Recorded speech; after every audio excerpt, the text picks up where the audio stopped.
মঙ্গলবার সকাল 10:30টার দিকে রামিসাকে স্কুলে পাঠানোর জন্য খুঁজে পাচ্ছিলেন না মা। পরে ভবনের তৃতীয় তলায় পাশের ফ্ল্যাটের সামনে দেখা যায় রামিসার একটি স্যান্ডেল।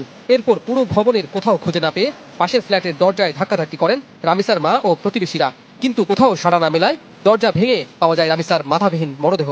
রাজধানীর পল্লবীতে দ্বিতীয় শ্রেণীর ছাত্রী 7 বছরের লামিসা আক্তার হত্যার মাত্র 7 ঘন্টার মধ্যে প্রধান আসামি সোহেল রানা ও সহযোগী স্বপ্না আক্তারকে গ্রেফতার করেছে পল্লবী থানা পুলিশ। লামিসাকে ধর্ষণের পর ধারালো অস্ত্র দিয়ে হত্যা করা হয়েছে। এই ঘটনায় হত্যায় ব্যবহৃত ছোড়া, বিচ্ছিন্ন মাথাসহ বিভিন্ন আলামত উদ্ধার করা হয়।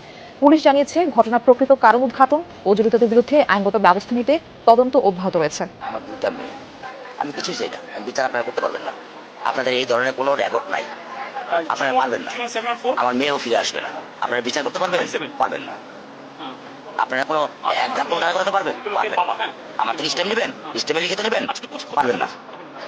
আপনারা পারবেন না। এটা বড় যুব 15 দিন, এটা আরেকটা বড় কোনো ঘটনা করবে, এটা ধরে চলে শেষ শেষ। এটা আমি দেখতেছি আমার বয়স 55, আমার বয়স আছে।